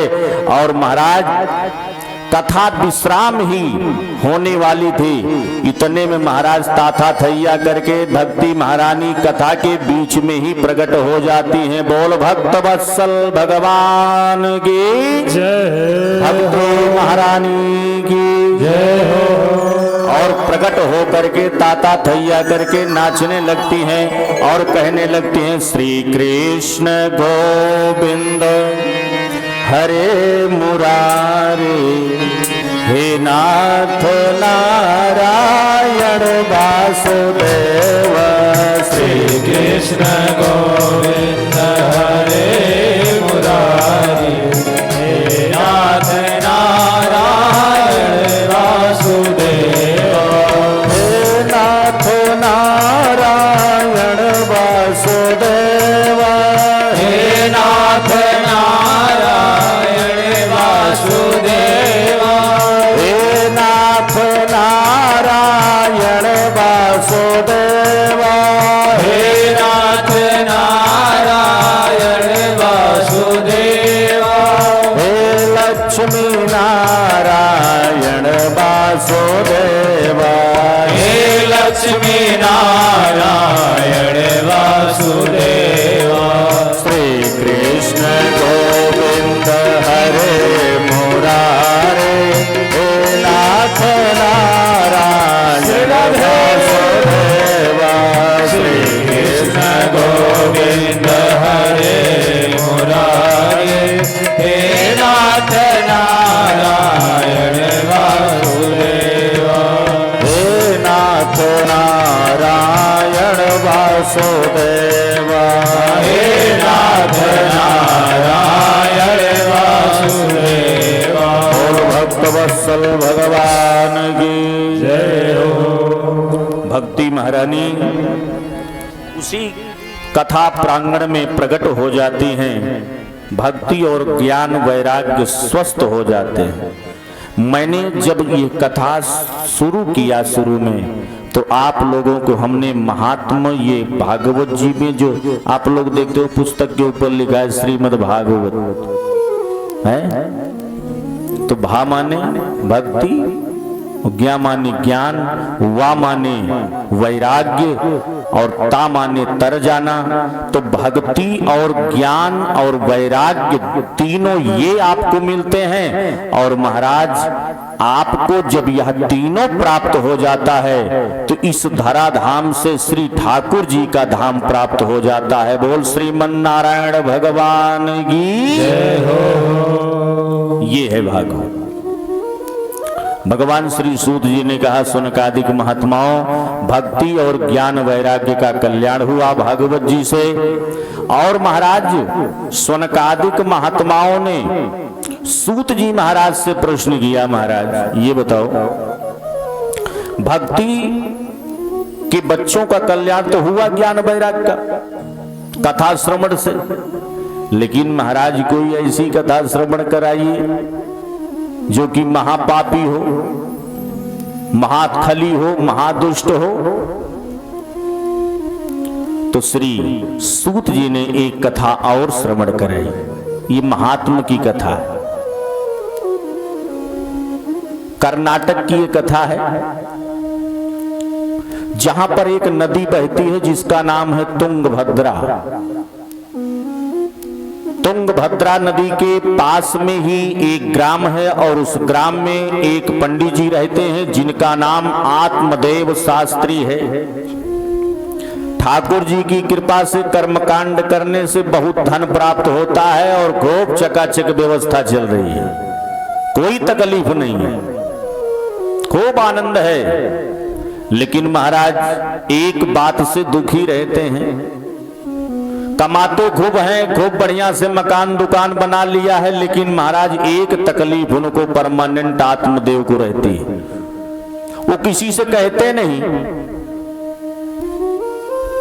और बहुत सारा समय बीत रहा है। अच्छा वो तकलीफ आपको हम बता दें, वो तकलीफ उन आत्मदेव को ये है कि उनके पास कोई भी संतान नहीं है। और संतान की इच्छा सभी प्राणी रखते हैं, यद्यपि रखना भी चाहिए, बिना संतान के तो सदगति नहीं है। कहे भगवान श्री सूत जी ने कहा, देखो संतान की जरूरत तो है, लेकिन महाराज संतान कैसी होनी चाहिए? आज्ञाकारी संतान होनी चाहिए। तो कहा प्रिय सपुत्र प्रिय बादनीच, आज्ञाकारी पुत्र हो और आज्ञाकारी पत्नी हो। तो हम इस गद्दी से आपको बता रहे हैं कि आपको स्वर्ग नहीं जाना चाहिए, आपको स्वर्ग यहीं पर हो जाएगा। आज्ञाकारी पुत्र हो जाए, आज्ञाकारी पत्नी हो जाए तो स्वर्ग जाने की क्या जरूरत है? और लेकिन अगर ये दोनों आज्ञाकारी नहीं है तो कहा फिर नरक भी जाने की जरूरत नहीं, नरक का भी अनुभव यहीं पर हो जाएगा। बोल भक्तवत्सल भगवान की जय हो। निश्चित जान लीजिए, आप कहते हो कुछ बालक करता है, कुछ पत्नी से कहते हो कुछ तो पत्नी करती है कुछ, तो ये अच्छी बात थोड़ी है। आज्ञाकारी पत्नी हो, आज्ञाकारी पुत्र हो। खैर इनकी पत्नी का नाम है धुंधली देवी और इन्होंने एक गैया बांध रखा है, उसकी खूब सेवा करते हैं। लेकिन महाराज उस गैया को भी कोई संतान नहीं है, बड़े दुखी रहते हैं। एक दिन उसी गंगा के तट पर जाकर के रो रहे थे, इतने में संयोग से एक महात्मा जी का आगमन हो गया और एक ब्राह्मण को रोते हुए देख करके महात्मा जाकर के पंडित जी के पास गए और पंडित जी से कहा कि महाराज ये बताओ कि आप इतना रो क्यों रहे हो? अच्छा महात्मा जी ने ग्रह बिना मतलब अपने ऊपर ले लिए। अगर वो गए न होते बाबू साहब तो क्यों पंडित जी कुछ कहते? और ये चले गए और जाकर के जैसे कह दिया कि महाराज आप क्यों रो रहे हो, तैसे आत्मदेव जी उठे और उठ करके महात्मा जी के चरणों को पकड़ लिया और कहा महाराज एक कृपा कर दो। क्या कृपा? ये कर दो कि हमारे पास कोई संतान नहीं है और आपकी कृपा से हमको संतान प्राप्त हो जाए, इतनी कृपा कर दो। तो कहा ये संतान ऐसे प्राप्त होती है? उनके मस्तिष्क रेखा को उन महात्मा ने जब देखा तो कहा महाराज 7 जन्म तक कोई संतान का योग ही नहीं है। अब पैर पकड़ लिए हैं आत्मदेव जी और कहा जब महात्मा जी ने कह दिया कि 7 जन्म तक नहीं होगा, तो कहा महाराज 7 जन्म तक नहीं होगा तो मैं इसी पैर पर अपने सर को पटक पटक के मर जाऊंगा।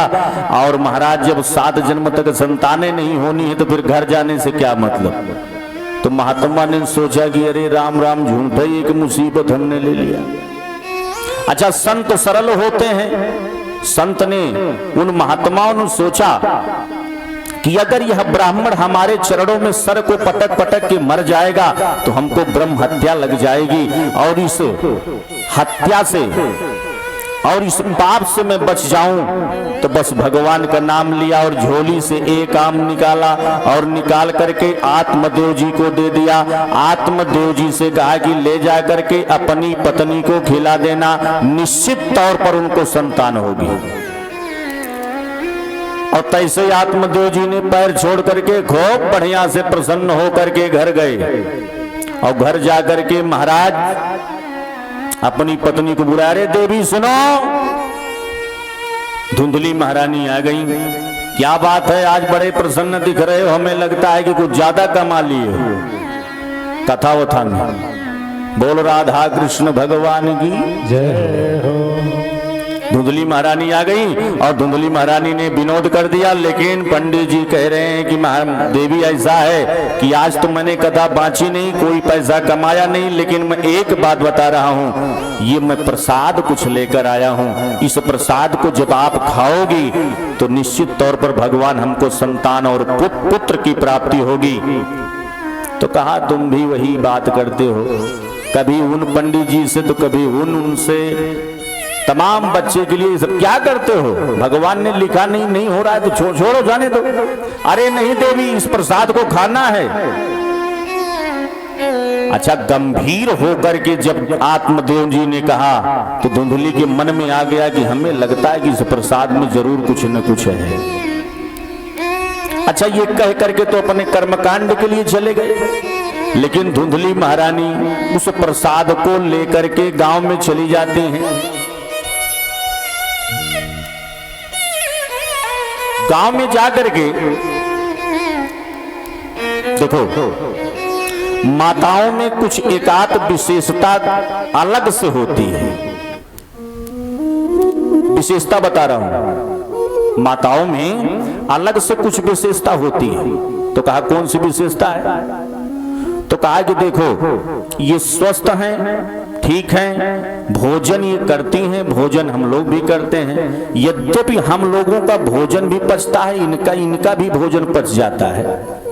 लेकिन महाराज अगर कोई बात कह दी जाए और उस बात के बाद ये कह दिया जाए कि देखो किसी से मत कहना, तो निश्चित तौर पर ये जब तक सबसे कह नहीं देगी तब तक वो पचने वाली बात नहीं। बोल राधा कृष्ण भगवान की जय हो। खैर धुंधली महारानी ने जाकर के तमाम माताओं से कहा कि हमारे पतिदेव ये आम लेकर आए थे और उन्होंने कहा कि आप जब ग्रहण करोगी तो निश्चित तौर पर आपको संतान प्राप्त हो जाएगी।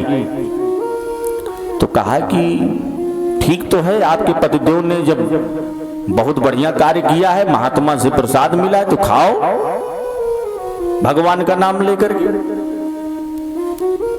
तो कहा कि यद्यपि मैं इसको खा तो लूंगी और कहीं महात्मा जी की बात सत्य हो गई तो फिर वो डॉक्टर साहब मना कर देते हैं कि देखो ऐसा है कि आप पैदल कम चलना और मैं डेली घूमने वाली तो फिर पैदल नहीं चल पाऊंगी। डॉक्टर साहब कहेंगे कि ये मत खाना, तो हम खाने पीने वाले हैं तो हम खा भी पी नहीं पाएंगे और बहुत गति होगी। तो उन महिलाओं ने कहा कि देखो ये सब गर्भ में तो होता ही है, इसके लिए क्यों परेशान हो। उसने कहा कि ठीक नहीं है, यहां बात टोला पड़ोस में नहीं बनी, संयोग से उसकी बहन उसी रात में शाम को आ गई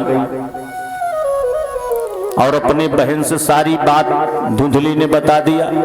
अरे बहन, हमारे पतिदेव पागल हो गए हैं, पता नहीं किससे झरा फूका करके एक आध आम लेकर आए, कहते हैं खा लो तो संतान हो जाएगी, और क्या बताएं हम खाना नहीं चाहते हैं। तो उनकी बहन ने कहा कि देखो बहन, ऐसा है कि मैं गरीब घर की हूं और तुम्हारे पतिदेव पंडित जी बड़ी रुपया कमाते हैं, बड़ा पैसा कमाते हैं। एक काम कर दो, जो पैसा तुमने रखा है वो हमको दे देना, और हमको इस समय गर्भ है और जैसे संतान होगी मैं आपको संतान लाकर दे दूंगी, और निश्चित तौर पर बात सब बन जाएगी, लेकिन हमको पैसा दे देना, धन दे देना।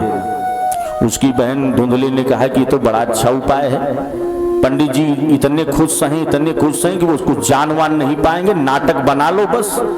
धुंधली ने नाटक बना लिया, और इधर उस प्रसाद का जो महात्मा जी ने प्रसाद दिया था उसकी परीक्षणा के लिए, किसकी परीक्षा हो जाए, महात्मा जी का, जो महात्मा जी ने कहा था कि निश्चित तौर पर संतान हो जाएगी, इस प्रसाद को गिरा देना, तो चलो इसका भी हम लोग इलाज कर लेते हैं। तो जो गैया बहुत सालों से बधी है, खूंटे पर कोई संतान नहीं है, उस गैया को उस आम को खिला दिया गया, और जैसे गैया ने आम खाया तैसे गर्भ हो गया। इधर धुंधली भी गर्भ से हो गई नाटक बना करके, इधर गैया भी गर्भ से हो गई। अब पंडित जी का सुख जो है, जो प्रसन्नता है, वो 4 गुना हो गया। बोल राधा कृष्ण भगवान की जय। पंडित जी खूब प्रसन्न रहने लगे। वो समय आया जब उनकी बहन को संतान हुई, रातों रात वो बहन आकर के इनको संतान दे दिया, और यहां से बहुत सारा धन लेकर के अपने घर गई। और उसी रात में महाराज 10 मास के पश्चात गैया को भी एक बछड़ा हो गया। अब बहुत प्रसन्न है कि जब भगवान देते तो छप्पर फाड़ के ही देते, खूब आत्मदेव प्रसन्न है। देखो हमारे यहाँ नामकरण संस्कार की विधि है, 16 संस्कार हैं, उसमें नामकरण भी होता है, लेकिन अब तो नहीं होता। कोई पंडित जी नहीं जाते कि नामकरण करवा दें।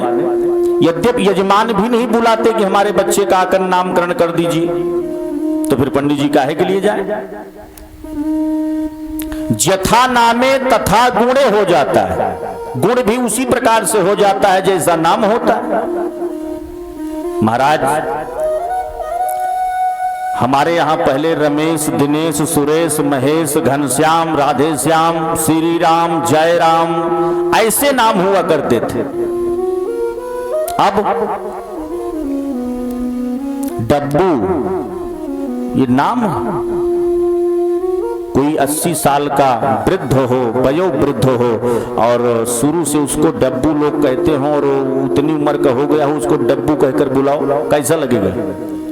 अच्छा लगेगा?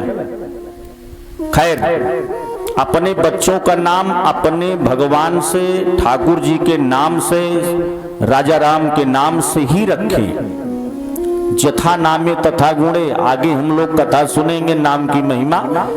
यद्यपि अपने बच्चों का नाम भगवान से जुड़ा रखें, ना बन सके तो अपने पूर्वजों के नाम से अपने बच्चों का नाम रखें, निश्चित तौर पर कल्याण होगा। टैक्सी, टेम्पू, बस, ट्रक रखने से कोई मतलब नहीं है। टीवी वाला नाम मत रखो, संस्कार बिगड़ता है। इसलिए अपने बच्चों का नाम सुंदर रखें। भगवान श्री सूत जी ने स्तुनकादिक महात्माओं से कहा कि अरे महात्मा सुनो, आत्मदेव जी महाराज खूब बधाई लुटवा रहे हैं, खूब पैसा लुटा रहे हैं। एक दिन की बात है, नामकरण संस्कार की विधि पूरी करनी थी। आत्मदेव जी ने कहा कि लाओ बालक को और नामकरण कर दें। तो धुंधली महारानी ने कहा कि ऐसा है कि बेटा हमारा है, नामकरण संस्कार मैं करूंगी, आप नहीं करोगे। तो कहा देखो हमारा नाम धुंधली है तो हमारे बच्चे का नाम धुंधकारी होगा। धुंधकारी रख दिया। और महाराज कहा चलो ठीक है, अपने बच्चे का नाम तुमने धुंधकारी रख दिया तो मैं अपनी गैया के बेटे का नाम रख देता हूं गौकर्ण, क्योंकि वो एकदम स्वरूप तो इंसान का था, मानव का था, लेकिन महाराज ये कान बहुत बड़े बड़े हो गए थे, इसलिए पंडित जी ने विचार करके गैया के बछड़े का नाम गौकर्ण रख दिया। अब गौकर्ण तो महापंडित हो गए, लेकिन धुंधकारी महाखला, बहुत बड़ा खल ही निकल गया। अभी तक पंडित जी बच्चा नहीं था, बेटे नहीं थे, पुत्र नहीं था, संतान नहीं थी, तो रो रहे थे गंगा जी के तट पर। और जब संतान हो गई तो इस प्रकार से हो गई कि पंडित जी को जीना हराम कर दिया। अब पंडित जी मरने के लिए चले गए उसी गंगा के तट पर पुत्र के लिए। ऐसा पुत्र हो गया कि हम मर जाए तो ठीक है। अब संतान सोचिए कैसे होते हैं। कुछ माता पिता ये सोचते हैं कि अगर हमारी मृत्यु हो जाती तो बड़ा अच्छा था, लेकिन इनसे भेंट न होती, इतना सता रहे हैं। ये कोई बात है? अरे भाई, सब कुछ इस संसार में मिलेगा, सुख चैन शांति आनंद परमानंद जो चाहोगे सो प्राप्त हो जाएगा, लेकिन ये माता पिता दोबारा नहीं मिलने वाले। विशेष ध्यान इस पर दीजिए। माता पिता की सेवा करिए, उनका सम्मान करिए, अपने आचार्यों का सम्मान करिए, वयोवृद्ध जो हैं उनका सम्मान करिए, निश्चित तौर पर कल्याण होगा। अपमान कर रहे हैं, अरे अपमान की तो बात छोड़ दो, जरा से खांसी आने लगती है तो कहते हैं कि अब ये घर में रखने लायक नहीं है, इनको सीधा वहां भेजो वृद्धाश्रम में, पैसा भी दे करके वहां भेजते हैं। और कुछ लोग टिब्बिल में लिटा देते हैं, चलो आप टिब्बिल पर रहो, अब आपका काम घर वाला खत्म हो गया। ये कोई बात है? सब कुछ मिलेगा भैया, आप पैसा कमाते हो, सब कुछ प्राप्त है आपके पास, लेकिन ये माता पिता दोबारा नहीं मिलने वाले। मैंने इसकी गति को आज तक मैं उस रिक्त स्थान को पूरा नहीं कर पाया। यद्यपि उनकी कृपा, उनकी भाव वो हमको प्राप्त है, मैं जानता हूं, लेकिन उस रिक्त स्थान को तो पूरा मैं नहीं कर पाऊंगा ना। खैर, आत्मदेव महाराज गंगा जी के तट पर गए अपने प्राण को त्याग देने के लिए। इतने में गौकर्ण महाराज पहुंच गए और कहा, पिताजी ये क्या कर रहे हो? ये करना चाहिए जो करने आए हो, क्योंकि महापंडित थे गौकर्ण महाराज।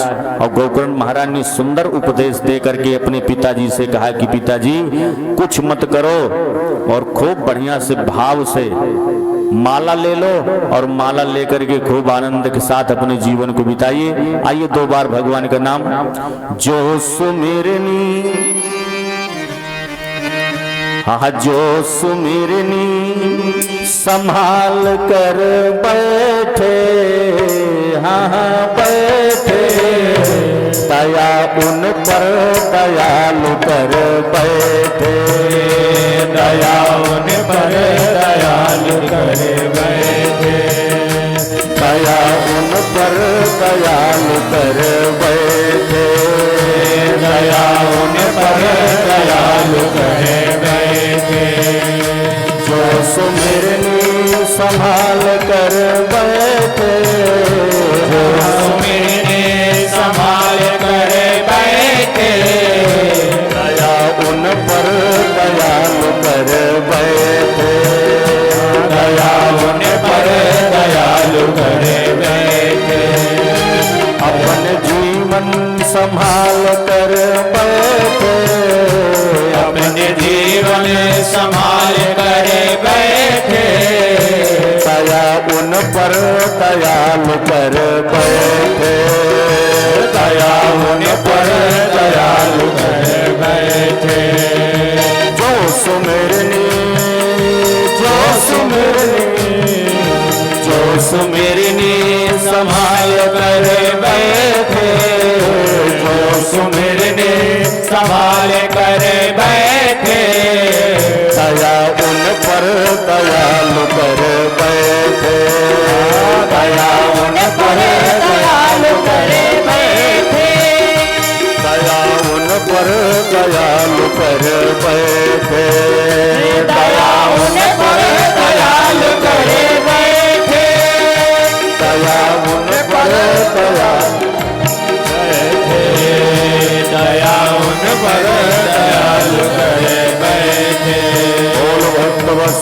भगवान की जय हो। गौकर्ण महाराज ने उपदेश कर दिया, पिताजी ऐसा कुछ न करो, भगवान का सुंदर नाम लो। तो आत्मदेव जी महाराज अपने घर को छोड़ करके चले जाते हैं और जंगल में जाकर के सुंदर भगवान की तपस्या करते हैं, भक्ति करते हैं, जप तप नियम करते हैं और कुछ दिनों के बाद भगवान के धाम को प्राप्त होते हैं। और महाराज इधर धुंधकारी इतना बड़ा खली हो गया कि अपनी मां धुंधली को भी मारना पीटना शुरू कर दिया। धीरे धीरे इतना सता दिया कि धुंधली गोविंदाय नमो नमः भगवान के धाम को प्राप्त हुई। अब एक छत्र राज धुंधकारी का हो गया।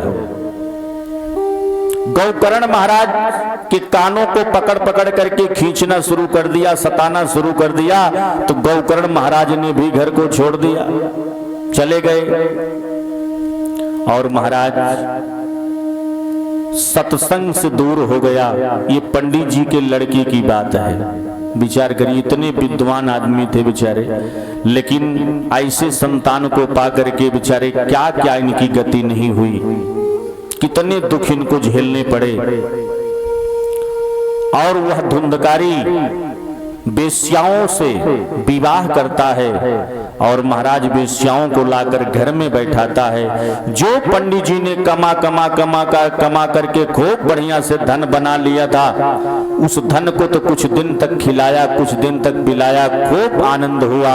लेकिन वो धन भी समाप्त होने का समय आ गया तो चोरी करने लगा, खूब बड़ी बड़ी चोरी करता। एक दिन तो इतनी बड़ी चोरी उसने किया कि बहुत सारे धन को ले आया। और वेश्याओं ने देखा तो कहा कि ओहो, अगर इस धन को अगर ये पकड़ा जाएगा तो हम लोगों का भी नाम ले लेगा और हम लोग भी फंस जाएंगे, पकड़े जाएंगे, मारे जाएंगे, जेल जाना पड़ेगा। ये सब कुछ हो तो इससे पहले एक काम कर लेना चाहिए, क्या कि बस धुंधकारी को ही समाप्त कर दिया जाए। तो महाराज धुंधकारी मदिरा के पान करके खूब चारपाई पर चित्त पड़ा हुआ था। वेश्याओं ने महाराज सुंदर अंगारा जला दिया और जला करके महाराज उसी चारपाई में रस्सियों से खूब बढ़िया से बांध करके धुंधकारी के मुख को खोल करके अंगारे को डाल दिया, जिसके कारण धुंधकारी की मृत्यु हो जाती है। यह मृत्यु जो हुई ये अग्नि के कारण हुई, अग्नि से जला दिया गया, इसलिए मृत्यु हुई। महाराज विचार करिए आप लोग, इसको अकाल मृत्यु कहते हैं। अकाल मृत्यु हो गई। अभी कुछ देर पहले हमारे आचार्य जी कह रहे थे कि पंडित जी इस क्षेत्र के जितने भी पितर हैं उनके कल्याण के लिए इस यज्ञ को और इस भागवत जी को कर रहे हैं। यद्यपि इनकी जो मति है, इनका जो मानना था, यही सत्य है। ये किसी व्यक्ति विशेष का कार्य नहीं है। ये जितना 16-12 पुरवा है, कटका क्षेत्र है, बाजार है, मैंने ही विचार किया कि चलो खाली का समय भी है और कुछ लोगों से हमने बात करी तो इन लोगों की स्वीकृति प्राप्त हुई और महाराज मैंने यज्ञ को व्यवस्था बनाई। यद्यप इस गद्दी से बता रहा हूं कि कोई लोभ के कारण नहीं, किसी भी लोभ के कारण नहीं, केवल आप लोग स्वस्थ रहो, आपके पितर खूब बढ़िया से प्रसन्न रहें, आप लोगों का विकास हो, आप लोग आनंदित रहो, क्योंकि हमारा जीवन भी इसी माध्यम से चल रहा है, आप लोगों के चलते। अब मति है लोगों की, पता नहीं क्या क्या सोच लेते हैं, कैसा विचार रखते हैं। भगवान श्री सूत जी ने कहा, सुनकादिक महात्माओं, धुंधकारी की मृत्यु हो जाती है और जितनी भी वेश्या थी सब का सब धन उठा करके बांध करके रख करके छोड़ देती हैं घर को शमशान की तरह और चली जाती है। ये है संगति, इसको संगति कहते हैं। आपने संगत गलत कर लिया, व्यवहार गलत हो ही जाएगा। संगत से गुण होते हैं, संगत से गुण जाए। इसलिए संगति बढ़िया करो, किसी से मित्रता करो तो बढ़िया मित्रता करो, भावपूर्वक मित्रता करो। भगवान श्री सूत जी ने कहा, सुनकादिक महात्माओं, एक दिन की बात है कि गौकर्ण महाराज बहुत सालों के बाद अपने घर आए, और जब घर आए तो महाराज एकदम शमशान सब बन चुका था, कुछ भी नहीं था, सब ऊबड़ खाबड़। एक टूटी चारपाई पड़ी थी, शाम का समय था, शाम को ही पहुंचे थे और देख करके बड़ा दुख हुआ, और उसी दुख के भाव में उसी टूटी हुई चारपाई पर लेट जाते हैं। किसी तरह से सुबह हो गई तो लोगों से पूछा कि हमारा भाई कहाँ गया, तो लोगों ने कहा कि भाई वो तो चले गए, ये उनकी आदत थी, उनका ये गलत व्यवहार था और इस प्रकार से उनकी मृत्यु हुई। तो कहा कि ये सब चलो खैर ठीक है, जो हुआ सो हुआ। अच्छा, गौकर्ण महाराज महापंडित थे और बड़े ज्ञानी थे, और महाराज गौकर्ण महाराज ने अपने आचार्यों को बुलाया, पंडितों को बुलाया, विद्वानों को बुलाया और बैठ करके चर्चा करी कि हमारा भाई तरेगा कैसे, क्योंकि प्रेत योनि में जा चुका है। आचार्यों ने कहा कि देखो, अपने भाई के लिए देखो, जिनकी अकाल मृत्यु होती है, शास्त्र कहता है कि उनको नारायण बलि इत्यादि करवाना चाहिए, उससे उस जीव की सदगति प्राप्त होती है। तो खूब बढ़िया से नारायण बलि इत्यादि इन्होंने करवाया, लेकिन महाराज उससे बात नहीं बनी। क्यों बात नहीं बनी? जब भी ये रात में लेटते तब वो गौ धुंधकारी बहुत बड़ा शरीर, कभी बहुत बड़े जानवर का शरीर बना करके, बड़े विचित्र स्वरूप बना करके गौकर्ण को भय दिलवाता था। एक दिन गौकर्ण महाराज ने कहा कि आप कौन हो? तो कहा, भैया मैं आपका भैया हूँ, भाई हूँ, और हमारी ये दशा हो गई कि मैं जल रहा हूँ, कोई उपाय करके हमको आप तारने की व्यवस्था कर दो। उसी दिन से, उसी समय से गौकर्ण महाराज ने अपने दिमाग और मन में ये बात बैठा लिया कि जब तक अपने भाई को मैं तार नहीं दूंगा तब तक मैं चैन नहीं लूंगा। तारने के लिए जो भी यत्न होते हैं वो सारे यत्न किए, लेकिन महाराज धुंधकारी नहीं तरा। अब विचार करिए, गया श्राद्ध भी किया तब भी नहीं तरा। वही स्वरूप, जब भी लेटते तो वही स्वरूप महाराज तमाम। तो भगवान सूत जी ने कहा, सुनकादिक महात्माओं, इनको कहते हैं प्रेत। अच्छा, कुछ लोग कहा करते हैं कि प्रेत उरेत को हम मानते नहीं। अरे ना मानो, कोई मन मारा है क्या? जिनको लग जाते हैं, जिनके पीछे प्रेत पड़ जाते हैं, उनके प्राण से, उनके जीवन से, उनके परिवार के जीवन से आप पूछो कि क्या उनकी गति चल रही है, किस तरह से हैं वो। कोई काम नहीं बनेगा, आपका शरीर खराब रहेगा, एक्सीडेंट बार बार होते रहेंगे और महाराज तमाम प्रपंच चलता रहेगा। इसलिए पितृदोष है ये। पितृदोष समाप्त के लिए क्या करना चाहिए? गौकर्ण महाराज ने सोच लिया कि हमने सारा सब कुछ पंडितों के कहने पर, ब्राह्मणों आचार्यों के कहने पर किया, लेकिन हमारा भाई नहीं तरा। इतनी पूजा, इतना पाठ, इतना साधन, ध्यान, धारणा वो कर चुके हैं कि सूर्य नारायण को रोक दिया और सूर्य नारायण से कहा कि हमारा भाई कैसे तरेगा, इसका उपाय बताइए, नहीं तो मैं रथ के चक्के को चलने नहीं दूंगा। एक जगह पर रुक जाइए महाराज, हमारा भाई कैसे तरेगा इतना बता दीजिए बस। सूर्य नारायण ने कहा, महाराज आपका भाई तर जाएगा, एक काम करो।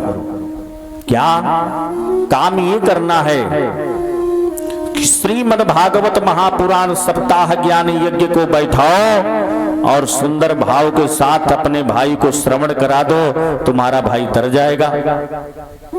ये है पितरों के तरने का भाव।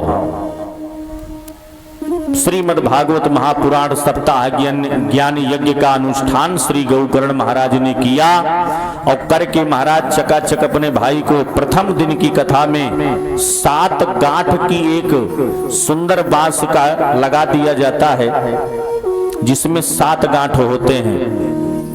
जहां पर यज्ञ वेदी बनी है वहां पर वो व्यवस्था बना दी गई है। पहले दिन की कथा में पहली गांठ फट जाती है। ऐसे महाराज दूसरे दिन की कथा हुई तो दूसरा गांठ फट गया, क्योंकि यह धुंधकारी हवा का स्वरूप बना करके उसी गांठों में जाकर छुप जाता है। और जिस तरह से गौकर्ण महाराज एक दिन की कथा सुनाते हैं तो दूसरी गांठ पर जाना चाहता है तो पहली गांठ फट जाती है। ऐसे गौकर्ण महाराज ने 7 दिन तक कथा श्रवण करा दिया।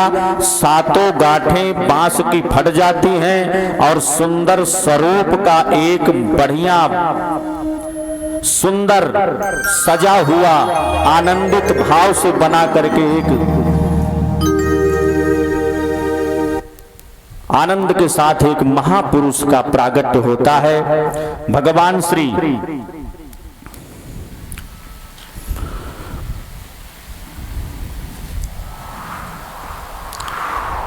बोल राधा कृष्ण भगवान की गोविंद मेरो है गोपाल मेरो है, गोविंद मेरो है गोपाल मेरो है, गोविंद मेरो है गोपाल मेरो है, गोविंद मेरो गोपाल मेरो है।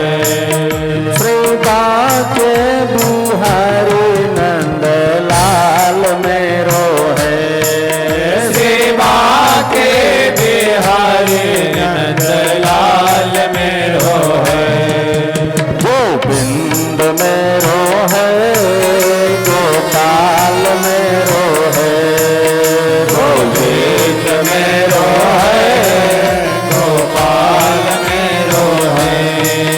श्रीबा के बिहारी नंद लाल मेरो है, श्रीबा के बिहारी नंद लाल मेरो है, गोविंद मेरो है गोपाल मेरो है, गोविंद मेरो है गोपाल मेरो है, गोविंद मेरो है गोपाल मेरो है।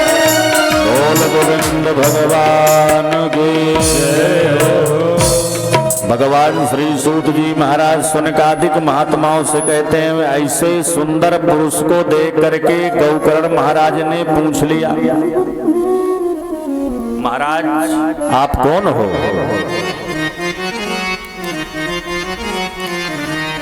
ये भागवत जी की महिमा है, जो कि इतने बड़े महापापी को भागवत की कथा सुनने से महाराज कल्याण हो गया।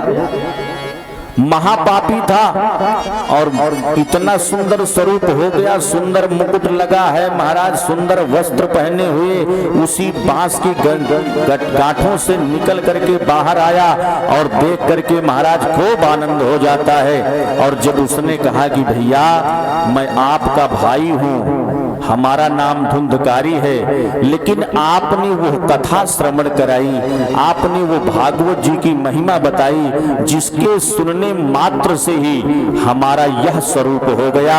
और मैं अब हम अच्छा उसी समय तुरंत विमान भी आता है और उसी पर धुंधकारी बैठ जाता है और देवता भगवान के परिषद उसको ले जा करके सुंदर स्वर्ग में स्थान देते हैं। ये भागवत जी की महिमा है। 2 बार भगवान का नाम हम लोग लेंगे, पश्चात आरती और प्रसाद की व्यवस्था होगी। कल की कथा में हम लोग पुनः 7 बजे राइट बैठेंगे और 10 बजे तक कथा होगी। आज भागवत जी की महात्म की जो कथा थी हम लोगों ने यहाँ पर श्रवण किया। यहीं पर 2 बार भगवान का नाम, पश्चात आरती और प्रसाद की व्यवस्था हमारे जो कमेटी के बंधु हैं ये सब करेंगे। आचार्यगण आरती की व्यवस्था करेंगे। हरे राम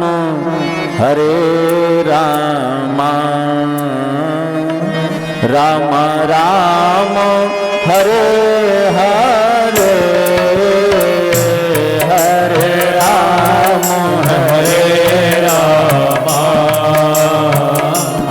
राम राम हरे हरे, हरे कृष्ण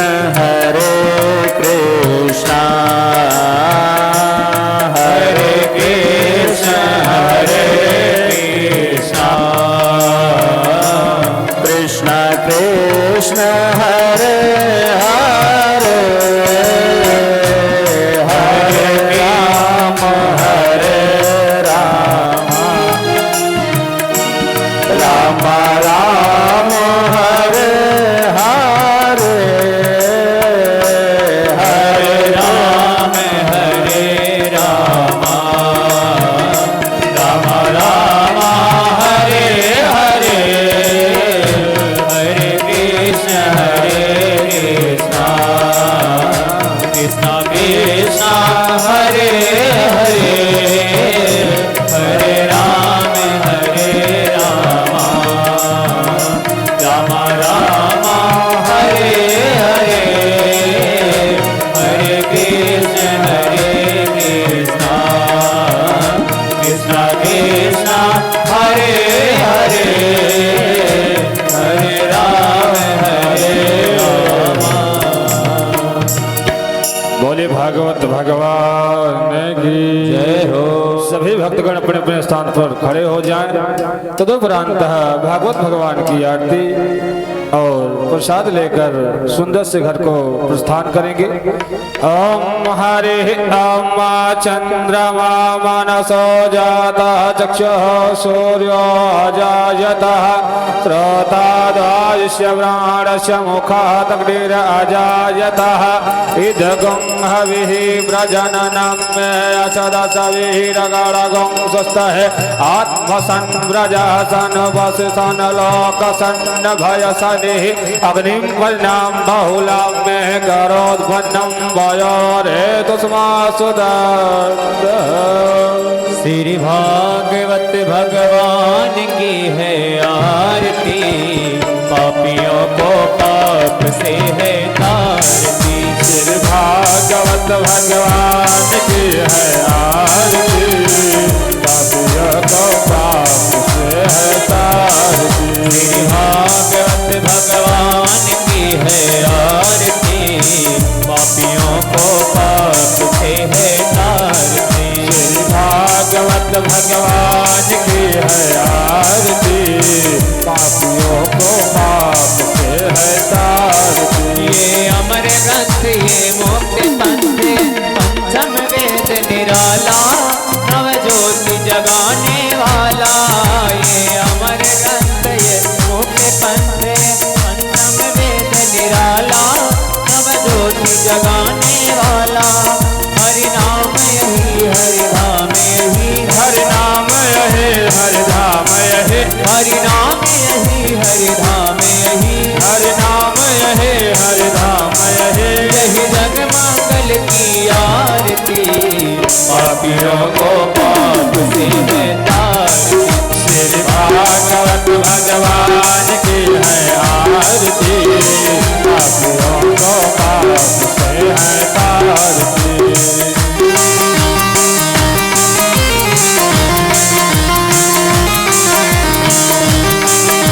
सभी लोग तालियों का सहयोग करते रहें।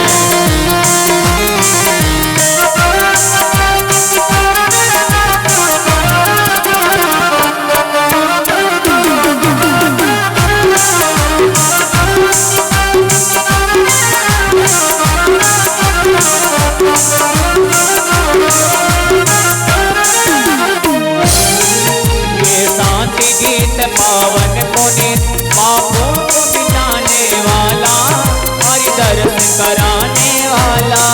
ये शांत गीत पावन पुनीत, पापों को मिटाने वाला, हर दर्श कराने वाला। ये सांत गीत पावन पुनीत पापों को मिटाने वाला, हरि दर्श कराने वाला। ये शांत गीत पावन पुनीत पापों को मिटाने वाला, हर दर्श कराने वाला। ये सुख करनी ये दुख हरनी, ये सुख करनी ये दुख हरनी, ये सुख करनी ये दुख हरनी, ये सुख करनी ये दुख हरनी। ये मधुसूदन जी की आरती, पापियों को पाप से है तारती। श्री भागवत भगवान की है आरती, पापियों को पाप से है तारती। श्री भागवत भगवान की है आरती, पापियों को पाप से है तारती। श्री भागवत भगवान की है आरती, पापियों को पाप से है तारती।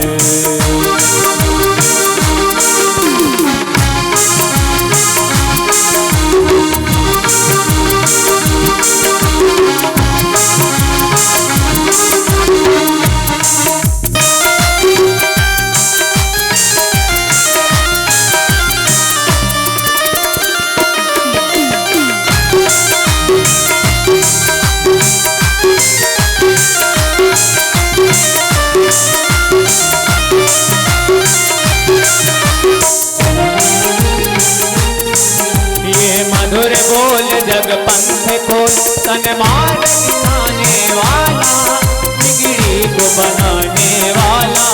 ये मधुर बोल जग पंथ खोल, सन्मार्ग दिखाने वाला, बिगड़े को बनाने वाला। ये मधुर बोल जग पंथ खोल, सन्मार्ग दिखाने वाला, बिगड़ी को बनाने वाला। ये मधुर बोल जग पंथ खोल, सन्मार्ग दिखाने वाला, बिगड़े को बनाने वाला।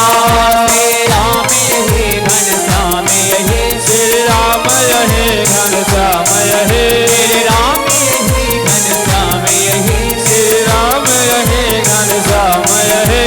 प्रभु महिमा की आरती, पापियों को पाप से है तारती। श्री भागवत भगवान की है आरती, पापियों को पाप से है तारती। श्री भागवत भगवान की है आरती, पापियों को पाप से है तारती। श्री भागवत भगवान की है आरती, पापियों को पाप से है तारती। कर्पूर गौरम करुणावतारम संसार सारम भुजगेन्द्रहारं, सदा वदन्तं हृदयारविन्दे भवानी सहितं नमामि। त्वमेव माता पिता त्वमेव, त्वमेव बन्धुः सखा त्वमेव, त्वमेव विद्या द्रविणं त्वमेव, त्वमेव सर्वं मम देवदेव। गुरुर्ब्रह्मा गुरुर्विष्णु गुरुर्देवो महेश्वरः, गुरुर्साक्षात् परब्रह्म तस्मै श्री गुरवे नमः। मनोजवं मारुततुल्यवेगं जितेन्द्रियं बुद्धिमतां वरिष्ठं वातावरणं वानरयूथमोक्षं श्रीरामदूतं शरणं प्रपद्ये। श्रीरामदूतं शरणं प्रपद्ये। हरे राम राम राम हरे हरे, हरे कृष्णा कृष्ण कृष्ण हरे हरे। श्री कृष्ण गोविंद हरे मुरारी, हे नाथ नारायण वासुदेव। श्री कृष्ण गोविंद हरे मुरारी, हे नाथ नारायण वासुदेव। हरि बोल हरि बोल हरि बोल हरि बोल, शिव बोल शिव बोल शिव बोल शिव बोल। हरि बोल हरि बोल हरि बोल हरि बोल, शिव बोल शिव बोल शिव बोल शिव बोल। श्री भागवत भगवान की है आरती, पापियों को पाप से है तारती। श्री भागवत भगवान की है आरती, पापियों को पापते हैं तारती। बोले भागवत भगवान की, बाके बिहारी लाल की।